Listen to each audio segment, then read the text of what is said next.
Então nós temos, meus amados irmãos, como última palestra, o tema da nossa palestra é nosso compromisso como membros vivos da igreja. E eu quero começar a palestra compartilhando uma experiência como assunto introdutório que nós temos aqui. Eu não estou passando zap para ninguém não, só estou aqui acertando o meu cronômetro. Então, qual é essa história? Eu tenho tido o privilégio e a graça de Deus de muitas vezes ser consultado por vários irmãos em Cristo Jesus, oficiais, acerca de assuntos de política eclesiástica. E um desses assuntos tinha a ver com a disciplina da igreja. Eu fui procurado uma vez por um presbítero de uma igreja grande, de uma igreja de confissão reformada, e que ele estava enfrentando muitos problemas dentro da sua grande congregação, porque estava havendo muitos casos de disciplina, muitos casos de má conduta espiritual dos membros, daqueles que estavam participando de sua igreja, e ele queria orientação como deveria, assim, tratar esses casos de disciplina, esses casos de má conduta das pessoas que estavam participando dessa grande igreja. E eu perguntei a ele: meu irmão, quantos membros tem nessa igreja? Quem são os membros desta igreja? E para o meu espanto, aquele presbítero chegou e disse: pastor Adriano, eu não sei, porque nós não temos em nossa igreja um hall de membros. Nós não sabemos quem é membro de nossa igreja e quem é visitante de nossa igreja. E eu, ouvindo aquilo, eu fiquei bastante preocupado, e eu parei e disse: meu querido irmão, meu querido presbítero, como então você vai executar o pastoreamento desse povo? E quando eu estava pensando nesse compartilhar introdutório, eu pensei de algo que eu li em um livro acerca de uma palestra de Jay Adams. Eu acredito que alguns de nós aqui conhecemos o Jay Adams, um grande servo de Deus que muito contribuiu para a área de aconselhamento pastoral com bases na doutrina reformada. E uma certa vez, Jay Adams, ele estava dando uma de suas palestras e surgiu a seguinte pergunta para o nosso irmão Jay Adams. A pergunta foi a seguinte: pastor Jay Adams, nós devemos disciplinar alguém que não é membro da nossa igreja? E vocês conhecem bem, quem lê o livro de Jay Adams, ele é um homem muito direto, ele é muito amoroso, falando pessoalmente, mas ele é muito direto. E qual foi a resposta direta de Jay Adams? Jay Adams disse o seguinte: não, claro que não, porque a disciplina na igreja é somente para crentes. Aquilo foi chocante. As pessoas que não são membros de uma igreja, continuou Adams, devem ser tratadas como incrédulas, porque elas mesmas estão se tratando como incrédulas. Você imagina a reação dessa resposta de Jay Adams? Logo depois do zum zum zum, como se diz no Brasil, depois de Jay Adams falar essa declaração, surgiu uma segunda pergunta. Qual foi essa segunda pergunta? E se a igreja não tem um hall de membros? Essa foi a segunda pergunta. E quem fez? Um líder de uma das igrejas que praticam isto, ou seja, uma igreja que deixa todas as pessoas participarem, mas não tem um hall de membros estabelecido. E a resposta era a seguinte: Adams, ele continuou a afirmar o que ele acabava de dizer. Com certeza, o nosso irmão Jay Adams, ele não estava querendo ser ofensivo, querendo pôr dúvida na fé de ninguém que estivesse dentro da igreja e não estivesse num hall de membros. Mas o alvo de Jay Adams, a sua intenção, que não era insultar aquelas pessoas, era apenas mostrar o perigo de uma denominação que desprezava o hall de membros. Adams queria chamar e ganhar a atenção deles para que eles pensassem sobre uma questão primordial, que é a membresia de igreja. As palavras de Adams são impactantes por sua verdade. E nós precisamos concordar com Adams quando ele diz que a igreja local deve ter um sistema de membresia e que todo cristão deve se comprometer com essa igreja, com essa mesma igreja. Devemos dizer amém isto, porque isto é verdade. Então, meus amados irmãos, dentro de nosso tema, nós devemos prestar atenção em 3 motivos fundamentais pelos quais a membresia é necessária, a membresia de uma igreja local. Quais são esses 3 motivos fundamentais? O primeiro dele é a ordem do compromisso com a igreja local. O segundo deles é a obrigação da obediência aos líderes de uma igreja local. E o terceiro, os privilégios desse compromisso com a igreja local. Então, esses são três motivos fundamentais para que uma igreja ela tenha uma membresia. Vamos ao primeiro motivo fundamental, a ordem do compromisso. Se nós abrimos a palavra de Deus em Hebreus capítulo 10, versículo de número 24, nós temos a seguinte palavra do Senhor. Hebreus 10, versículo de número 24 e 25, perdão, 24 e 25. Diz o texto: consideremo-nos também uns aos outros para nos estimularmos ao amor e às boas obras. Não deixemos de congregar-nos, como é costume de alguns. Antes, façamos admoestações, e tanto mais quanto vedes que o dia se aproxima. Podem deixar suas Bíblias abertas nessa parte.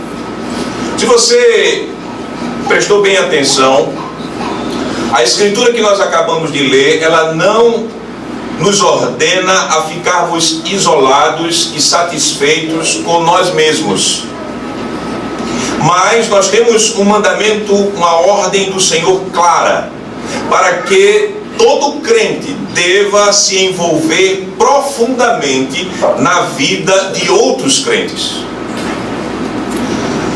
O mandamento que nós lemos nos versículos 24 e 25 não é apenas não deixar de congregar com os santos de uma igreja local.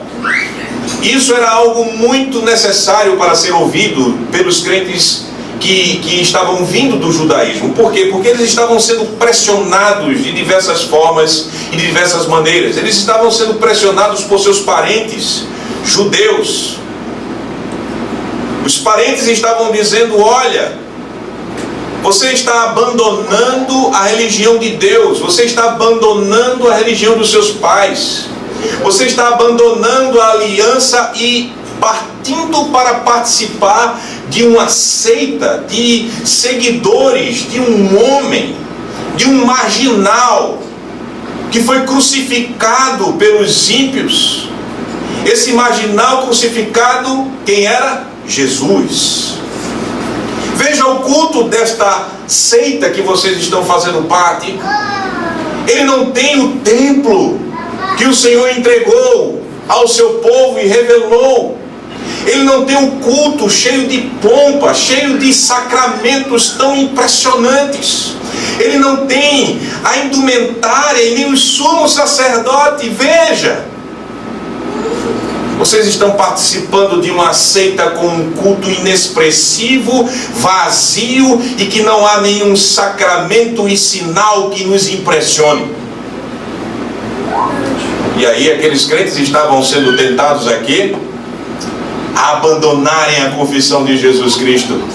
E muitos deles estavam de fato deixando de se congregar. A pressão era muito grande dos seus parentes.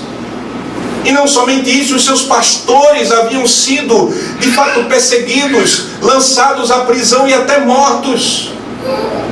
Então o risco era muito grande deles deixarem de congregar-se à igreja do Senhor, a igreja de Cristo. As pressões eram diversas: parentes, autoridades, pressões familiares, pressões sociais de fora da sua família. E aí vem o mandamento do Senhor: não deixe de congregar com os santos de uma igreja. Mas o mandamento não era esse apenas. O mandamento do Senhor também não era apenas para eles irem regularmente à igreja, mas o mandamento do Senhor é também que eles, como nós, devemos nos dedicar ao serviço de estimular outros crentes ao amor e às boas obras, a estarmos envolvidos de coração no processo, encorajando-nos cada vez mais uns aos outros em todo o tempo. Assim nós estaríamos obedecendo ao Senhor. Diz o Senhor em sua palavra, versículo de número 24: consideremos-nos também uns aos outros para nos estimularmos ao amor e às boas obras, não deixando de congregar-nos como é costume de alguns, antes, pelo contrário, façamos o quê? Admoestações, exortações, palavras de encorajamento e de correção, e tanto mais quanto o dia, possivelmente o dia do Senhor, se aproxima. Então notem que era muito mais do que estar congregado, era muito mais do que estar regularmente indo à igreja, era você ter uma vida de um membro vivo, um compromisso uns com os outros no Senhor, em estímulo, em serviço para outros membros do corpo de Cristo. Então, meus amados irmãos, Deus, Ele requer que esse obediente compromisso no serviço dedicado a outros membros seja exercido. Agora, exercido onde? Dentro de uma igreja local. Quem é essa igreja? Essa igreja é o corpo visível de Cristo. É a comunhão dos santos, porque nós confessamos, conforme a palavra de Deus, creio na Santa Igreja Católica ou Universal de Cristo, o que? A comunhão dos santos. Essa igreja é a comunhão dos santos. E como nós, e o que nós confessamos no Catecismo de Heidelberg sobre essa comunhão? Veja o que o nosso Catecismo de Heidelberg, o Catecismo que os irmãos estão também ouvindo preleções tópicas com base nele, nos diz. Dia do Senhor, de número 21, a pergunta e resposta 55 do Catecismo de Heidelberg diz o seguinte: o que você crê sobre a comunhão dos santos? A resposta é: primeiro, creio que todos os crentes juntos e cada um em particular, como membros de Cristo, têm comunhão com Ele e participam de todos os seus tesouros e dons. Em segundo lugar, creio que cada um, preste bem atenção, cada um tem o dever de usar os seus dons com disposição e alegria para o benefício e o bem-estar dos outros membros. Isso é parte da nossa fé. Essa segunda parte expressa muito bem o mandamento que Hebreus está dando para nós. Em Hebreus nós temos o mandamento que eu tenho o dever de usar os dons que o Senhor, pelo Espírito Santo, nos tem dado, ou tem dado a mim e a você, com alegria, para o benefício e o bem-estar de todo o corpo de Cristo, seja ele individualmente ou coletivamente. Então vejam, meus amados irmãos, é desse modo, assumindo o compromisso com a igreja, que nós, como membros vivos deste corpo, fazemos o nosso papel de estarmos sendo obedientes ao nosso cabeça, a Cristo Jesus Cristo, o nosso Salvador. Então, quando nós lemos esse mandamento em Hebreus capítulo 10, versículo 24, especialmente observando a expressão que nele se encontra uns aos outros, uma expressão que muitas vezes passa batida quando nós lemos a Bíblia. Quando no versículo número 24, o texto nos diz o seguinte: consideremos-nos também uns aos outros. Quando você estuda as Sagradas Escrituras, você vai ver que essa expressão, uns aos outros, no Novo Testamento, na sua maioria das vezes, na maioria das vezes que ela aparece, ela está direcionada a igrejas locais, àquele corpo visível de Jesus Cristo. E a intenção do Espírito, nessa maioria das vezes, é ajudar essas igrejas locais a elas serem o que Deus requer que elas sejam. Não basta dizer que nós somos apenas uma parte da igreja universal ou invisível.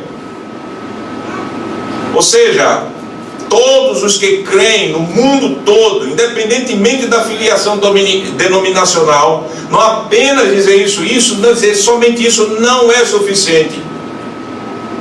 Nós devemos ter o compromisso com o grupo local. Nós devemos ter o compromisso com a igreja visível, com o povo de Deus. Assim, a conclusão lógica e bíblica é que para nós executarmos o mandamento do Senhor expressado em Hebreus capítulo 10, nós temos que estar unidos ao corpo visível de Jesus Cristo, uma igreja local. Pois, biblicamente, não há como nós pertencermos à igreja invisível sem nós pertencermos à igreja visível.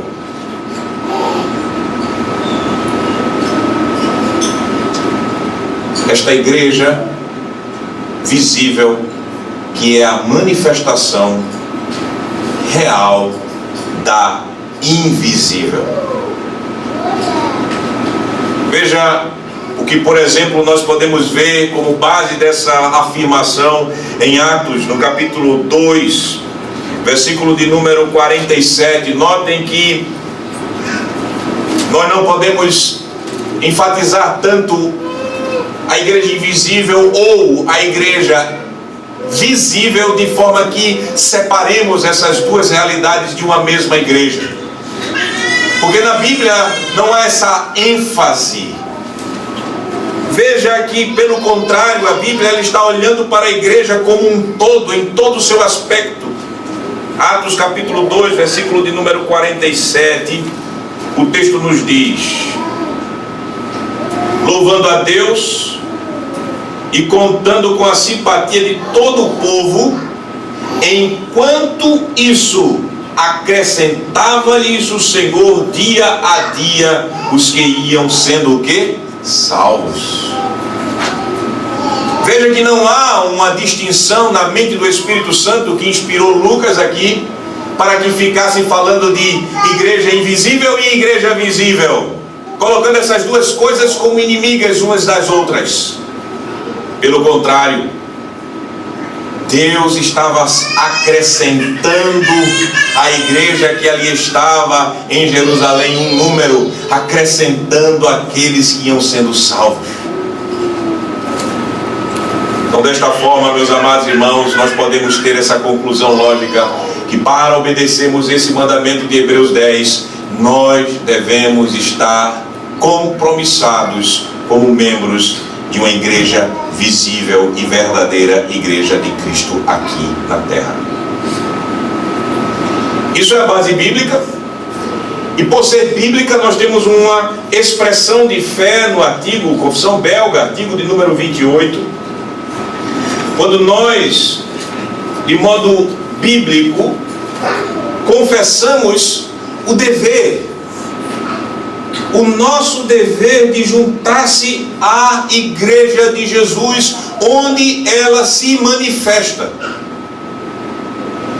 Artigo de número 28 diz: Cremos que essa Santa Assembleia e congregação é a Assembleia dos Remidos. A palavra eclesia é esta palavra, Assembleia dos Remidos, e que fora dela não há salvação.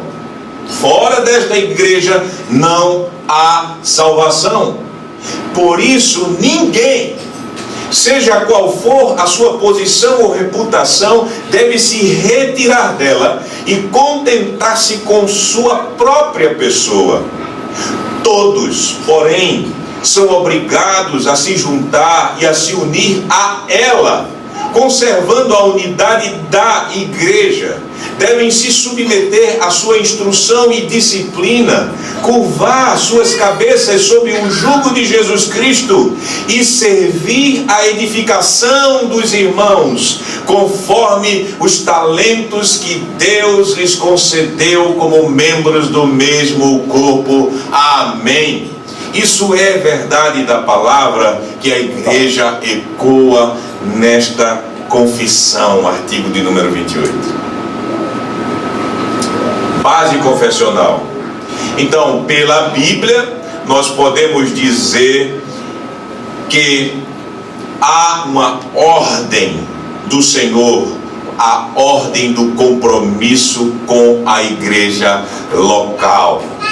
Isso é a primeira base, o primeiro fundamento dos nossos deveres, do nosso compromisso como membros vivos da igreja do Senhor. A segunda base fundamental, segundo motivo, é a obrigação da obediência aos líderes da igreja local. Deus, ele estabeleceu na igreja oficiais responsáveis para governá-la. Isso tanto no Antigo Testamento, quanto também no Novo Testamento. E isso se mantém como verdade perpétua dentro da igreja de Jesus. E eu quero somente citar dois textos da palavra de Deus. O primeiro texto se encontra em 1 Tessalonicenses, capítulo 5, versículo de número 12 e versículo de número 13. 1 Tessalonicenses, carta do apóstolo Paulo, capítulo 5, versículo 12 e versículo 13. O texto nos diz: agora vos rogamos, irmãos, que acateis com apreço os que trabalham entre vós e os que vos presidem no Senhor e vos admoestam, e que os tenhais com amor em máxima consideração por causa do trabalho que realizam. Vivei em paz uns com os outros. Claramente o texto nos fala de que há um governo dentro da igreja, estabelecido pelo Senhor, para governá-la, para administrá-la. E nós, como membros desta igreja, devemos estar em obediência e submissão amorosa a esses homens, por causa do trabalho que eles exercem para o bem da igreja do Senhor. Esse é o primeiro texto. O segundo texto nós temos em Hebreus, capítulo de número 13, versículo 17, e é um texto que nós iremos nos deter um pouco mais. Hebreus, capítulo de número 13, versículo de número 17.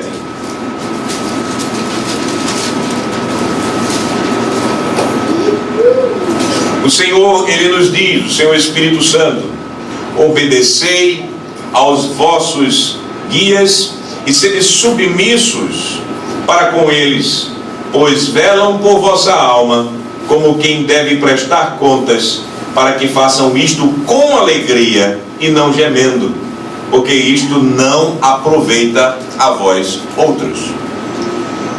Olhando para o texto de Hebreus, capítulo 13, versículo 17, nós temos três ordens de Deus para nós, como crentes: obedecer, submeter.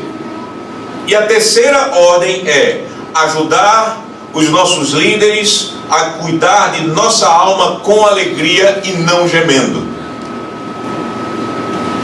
Sabe o que isso significa? Não é só fazer o que eles, os líderes, detalhe, conforme a palavra de Deus nos dizem. Eu friso, conforme a palavra de Deus, porque nós não devemos seguir os nossos líderes se eles nos conduzem a pecar. Nós somente devemos seguir os nossos líderes se eles nos conduzem ao nosso líder supremo, Jesus Cristo. Porque importa obedecer a Deus e não aos homens. Por isso que eu friso isso, pois hoje, na igreja brasileira, e especialmente na dita igreja evangélica, os evangélicos tiraram um papa e colocaram vários papas em várias igrejas. E esses papas, por suas vezes, são idolatrados como se fossem o próprio Cristo, e não como sendo servos de Cristo. E esses membros estão seguindo esses pequenos papas naquilo que eles dizem, sem se importarem se o que eles dizem está conforme ou não a palavra de Deus. E isto não é o nosso chamado. Humildemente nós devemos dizer: não posso seguir o Senhor se o Senhor quer me conduzir a viver uma vida particular em pecado, uma vida coletiva em pecado, seja pecados referentes ao culto a Deus, sejam pecados doutrinários, sejam pecados qualquer que for. Então, o nosso papel, segundo essa terceira ordem do versículo, é ajudar os nossos líderes a cuidar de nossa alma com alegria e não gemendo. E isso significa que não é só fazer o que eles dizem a nós conforme a palavra de Deus, é muito mais do que isso. É também fazer o que estiver ao nosso alcance para facilitar a supervisão deles sobre nós e sobre o rebanho que o Senhor confiou a eles. Tudo o que for possível. Eu digo a vocês que, pela graça do Senhor, eu tenho o privilégio de servir no ofício do ministério, no ofício dentro da igreja. Como presbítero, eu servi 6 anos. Comecei muito jovem como presbítero. E depois de 6 anos, eu fui ordenado ministro da palavra em 2008. E de lá para cá, estou servindo ao Senhor.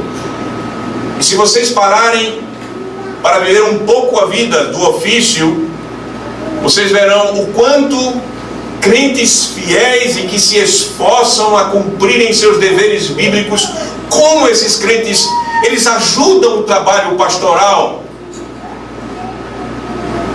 Eles ajudam os seus ministros, sendo eles ministros da palavra, ou ministros da supervisão, ou ministros da caridade, a cuidarem daqueles outros meus irmãos ou nossos irmãos, e a cuidar de nós mesmos com mais facilidade, com alegria, e não como: poxa vida, de novo aquela casa, nós já instruímos tanto. Você está lá preparando o sermão para alimentar todo o rebanho no domingo, e a sua cabeça está cheia dos problemas produzidos por membros que poderiam estar cumprindo os seus trabalhos como servos de Deus na vida básica e prática. Mas quando nós temos uma congregação onde os crentes estão conscientes dos seus deveres e fazem com alegria, mesmo com fraquezas que são peculiares a nós neste lado da eternidade,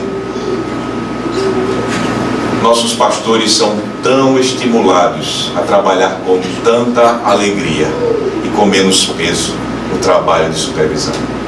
Esse é um recado para todos nós, para vermos como nós estamos fazendo em nossa vida familiar, particular, social, se nós estamos de fato cumprindo essa terceira ordenança do Senhor em Hebreus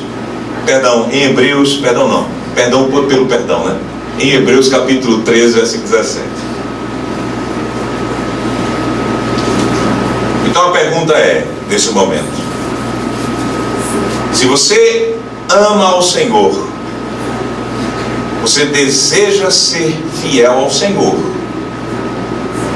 então, como alguém pode dizer que ama ao Senhor se ele não se liga a uma igreja de Cristo para poder cumprir esse mandamento que nós aqui temos? Esse mandamento de nós estarmos ajudando os nossos pastores a nos pastorearem com alegria e não gemendo.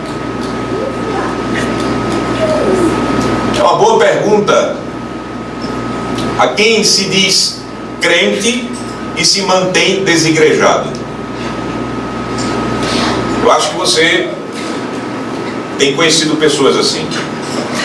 Na palestra de ontem eu falei que no último censo do IBGE foi calculado 4 milhões de desigrejados. É muita gente.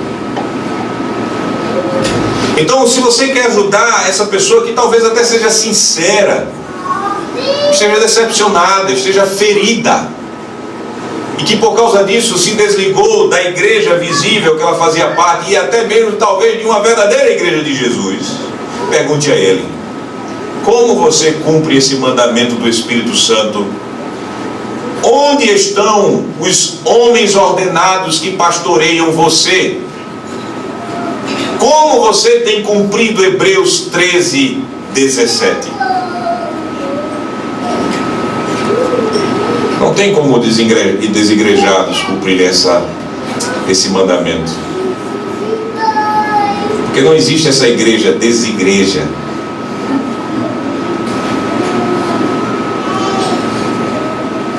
E se não existe essa igreja desigreja, não existem oficiais. E mesmo que eles usem um subterfúgio e dizer: o irmão que nos pastoreia.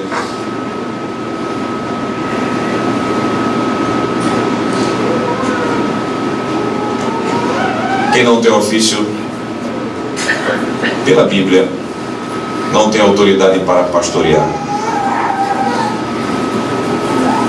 Pergunte isso. Porque para se cumprir essa passagem, nós precisamos estar ligados a uma verdadeira igreja de Jesus.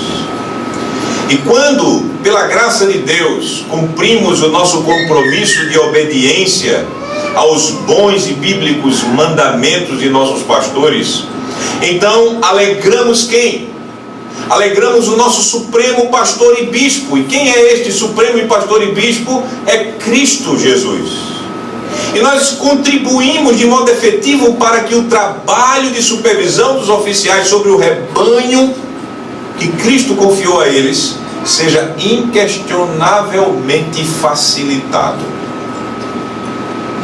Por isso, continuando esse segundo ponto, eu apresento as seguintes razões que mostram a importância de sermos membros de uma igreja para podermos estar cumprindo o que temos que cumprir nas passagens de 1 Tessalonicenses capítulo 5, 12 e 13 e na passagem de Hebreus capítulo 13, versículo 17. A primeira razão: a membresia esclarece a diferença entre crentes e não crentes.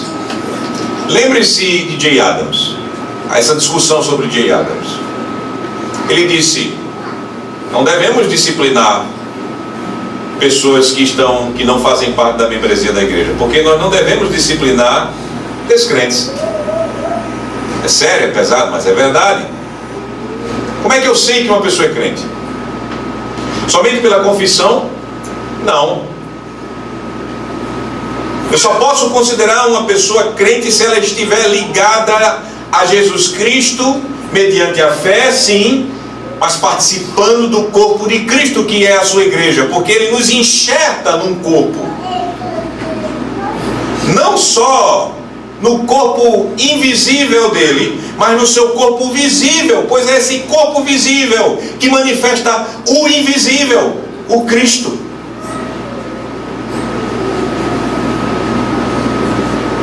Então, ser membro da igreja visível é um sinal claro. Eu sou um crente e não um descrente. Mas pastor, o senhor está dizendo então que todo aquele que participa dentro da igreja é eleito de Deus? Não, eu não disse isso. Estou dizendo que isso é um critério, isso é uma marca. Eu sempre falo isso, por exemplo, no aconselhamento pastoral a jovens que querem namorar. Eu uso namoro no sentido lato, como as pessoas hoje falam de namoro, porque eu entendo pela Sagrada Escritura que o namoro é uma preparação para o casamento. Quando você está cortejando uma jovem ou um jovem, você não está em busca de um test driving para ver se ele vai ser legal, se ela vai ser legal, mas eu estou buscando uma pessoa que vai ser a minha esposa ou o meu esposo. E muitas vezes, dentro de uma configuração de uma igreja pequena, uma igreja reformada pequena, os jovens ficam chegando àquele abrasamento, chegando àquele sentimento de solidão, que é normal, se Deus não deu a você o celibato. Eles ficam, aqui a igreja é muito pequena, onde é que vai ter uma moça tão bonita quanto eu espero ser bonita para poder me casar? Aí olha para um lado, olha para o outro, dentro da igreja, as mais bonitas estão com 3 anos de idade, querendo crescer, e você não vai poder esperá-la. Você com 20 anos, você não vai poder esperar uma mocinha com 3 anos de idade agora crescer até os 18, você vai ficar muito velho. E eles começam a olhar para o mundo. Ou eles começam a olhar para igrejas com doutrina totalmente estranhas à doutrina que nós confessamos como membros da igreja, de uma igreja reformada. E aí começa, sabe, aqueles arrejeitadinhos, como se chama lá no Nordeste. Aí diz assim, não, venha para a minha igreja. E começa, né? Eu tenho uma experiência incrível, assim, que Deus abençoou muito. Um jovem, fiel, mas já com uns 40 anos, e ele estava pensando que ia ver a glória e não ia ver a glória do casamento dele aqui na terra. E ele ficou perturbado e buscou uma moça muito gentil, muito educada, e já chegou na igreja como namorado, né? Eu passei, olhei, e ele chegou e me chamou, pastor. Eu disse, não, meu irmão, como é que tá? Essa é a minha namorada. Eu olhei para ela. Eu disse, opa, tudo bem? E que igreja você é? Aí ela falou assim, eu sou da igreja X. Aí eu disse, da igreja X? Eu disse, tá bom. Se vocês já imaginaram os problemas que vocês terão caso vocês casem, por exemplo, se ele, no seu primeiro filho, for levar seu filho para batizar, você vai deixá-la? Ah, não, porque só quem batiza é quando a gente aceita Jesus, quando é grande, etc. Eu disse, está vendo o problema já começando antes do casamento? Não dá certo. Não dá certo. Então imagine, ele ficou, não, pastor, mas ela é crente. Eu disse, é crente, tudo bem, eu não estou julgando a fé dela. Você é membro de qual igreja? Eu não sou membro de igreja nenhuma, não, eu visito a igreja tal. Parei e disse, veja bem, por que tanta pressa? Se você é crente, como é que você não está ligado a uma igreja? E se você quer casar com este jovem e ele com você, como vocês vão casar com bases de fé diferentes? Vocês estão guardando um problema para o futuro. Eu aconselho, não façam isso. E aquilo foi muito duro para aquele casal. E pela graça de Deus, não é que o pastor mandou e disse acabe, não era isso. Eu estava dizendo, a Bíblia diz, dá princípios para você que você não deve prosperar nesse caminho. E eles choraram na minha frente e disseram, vamos acabar agora. E acabaram. Meus amados irmãos, quando os crentes eles querem ser obedientes para o Senhor e Deus quer abençoar essa obediência, que Deus sempre abençoa, acontece o que aconteceu com esse casal. Eles de fato acabaram o seu namoro. Ele foi à casa da moça, ele ainda era da moda antiga, né? Foi na casa da moça, disse, olha, nós vamos ter que acabar, mas vamos ficar amigos. Ficaram amigos mesmo, sem contato, sem nada, Ela ia para a igreja sozinha. Essa moça se tornou membro por de fato convicção da igreja. E depois de tudo isso, ela disse: agora eu quero casar com você, entendendo tudo aquilo. E eles casaram. Eu, graças a Deus, fiz o casamento deles. E quando eles me deram o convite de casamento, ele colocou assim: pastor, Acabe acabou-se. Ele fez um trocadilho, ele gostava de piada. Ele colocou Acabe, aquele rei, né? Mas era referência ao que eu disse a ele: Acabe, meu irmão. Então ele disse: Acabe acabou-se. Não era o rei Acabe, mas era o Acabe, que eu disse: olha, pela Bíblia não vai prosperar Acabe, meu irmão, é melhor você acabar. Ele acabou com aquele relacionamento, e o acabou-se acabou, porque ele estava lá, uma esposa fiel, crente, unida. Porque como eu sei que você é crente? Um dos critérios é se você está ligado a uma igreja de Jesus. Se uma pessoa não está ligada a uma igreja de Jesus, ela pode até confessar Jesus, mas alguma coisa está errada. Porém, quando ela confessa e se liga, ali tem um sinal claro da sua ligação com a igreja invisível. Os outros sinais, fidelidade, vão se manifestar depois. E assim essas pessoas que se ligam podem ser tratadas biblicamente. Então, biblicamente,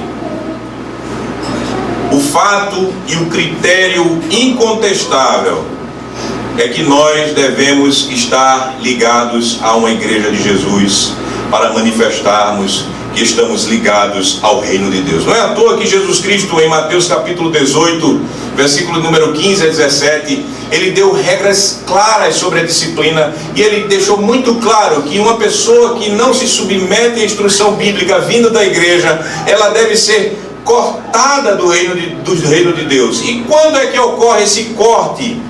Quando ela assim é cortada da igreja na terra. E novamente ela é reintroduzida como membro do pacto, membro do reino, quando arrependida volta para a igreja. E assim, aquilo que é ligado no céu, ligado na terra, é ligado no céu. Aquilo que é desligado na terra, é desligado no céu. Veja a conexão entre membresia na igreja visível e membresia na igreja invisível está tão ligada. Essa é a primeira razão. Quando nós estamos ligados à membresia, fica muito clara a diferença entre crentes e não crentes. Uma segunda razão que eu quero salientar é: a membresia faz com que a igreja visível reflita melhor a igreja invisível.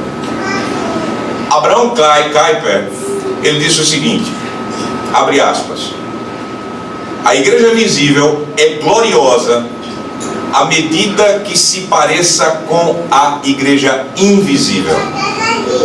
Visibilidade e invisibilidade são dois aspectos da una e mesma igreja de Cristo. Dois aspectos de uma só igreja de Jesus. E por essa simples e conclusiva razão, a igreja visível deve manifestar a invisível. Reconhecidamente, a semelhança entre as duas nunca é perfeita. Mas, em algumas circunstâncias, a igreja visível mais é do que uma caricatura da invisível. Então, essa igreja visível, quando é caricatura da invisível, ela é ingloriosa, não manifesta glória. E em muitas vezes, ou muitas ocasiões, a igreja visível busca debilmente refletir a invisível. Nesse caso, sua glória fica obscurecida. Pela graça de Deus, também há ocasiões em que a igreja visível se esforça para se igualar à invisível. Tal igreja que se esforça, a igreja visível que se esforça para se igualar à invisível, é verdadeiramente gloriosa. Então veja, quando nós olhamos uma igreja visível, combatendo os seus pecados, pregando o puro evangelho da palavra de Deus, administrando corretamente os sacramentos, disciplinando aqueles que querem viver em pecado, quando nós vemos isso sendo aplicado e vemos a comunhão dos santos, o amor fraternal entre crentes e crentes, como Jesus orou na sua oração sacerdotal, para que nós pudéssemos viver em amor, para que o mundo, olhando as nossas atitudes, pudesse reconhecer que Ele, o Pai, está em nós. Aí todos estarão vendo, nesta igreja terrena, a glória que está sendo reservada para nós, quando Jesus tirar todas as rugas, tirar todas as nossas imperfeições, quando nós estivermos em glória. Então isso é a segunda razão. A membresia, nós estamos ligados e ativamente exercendo o nosso compromisso como membros da aliança. Uma igreja local, a igreja visível, nós estamos como um espelho refletindo melhor a igreja invisível que está em glória. Então, essas duas razões, nesse segundo ponto, a obrigação da obediência aos líderes da igreja local. Agora, partindo para o último ponto, os privilégios desse compromisso com a igreja local. Que privilégios você, como membro de uma igreja local, tem? Eu vou citar alguns. Participar do pacto do Senhor. Como você participa do pacto do Senhor? Sem participar da igreja pactual do Senhor. Não tem como. Como você pode dizer que seus filhos são santos? O apóstolo lá em 1 Coríntios capítulo 7, ele disse para aqueles casais que por causa da fé estavam divididos, quando um dos cônjuges recebiam pela graça de Deus o Senhor Jesus e o outro não, ele diz o seguinte, que Deus, ele olha para os filhos desse casal como santos e não como imundos, e isso por causa da aliança do Senhor. Isso significa dizer, meus amados irmãos, que não tem como nós dizermos que estamos ligados pactualmente com Jesus Cristo se não estivermos ligados a uma igreja visível. Isso é uma verdade que ecoa na palavra de Deus desde o Antigo Testamento. Lembra-se quando o Senhor, por exemplo, instituiu a circuncisão? E ele disse a Abraão, aquele que não for circuncidado será extirpado do meu povo? Lembra-se quando o Senhor Jesus Cristo, ele estabeleceu a segunda circuncisão, a nova circuncisão, melhor dizendo, o batismo? Ele disse, aquele que crê e for batizado será salvo. Então uma vida de privilégios pactuais só pode ser imaginada dentro de uma vida como membro de uma igreja de Jesus Cristo. Segundo privilégio, participar dos sacramentos. Nós ouvimos, graças a Deus, uma palestra muito edificante bíblica hoje à tarde, explicando sobre os meios da graça.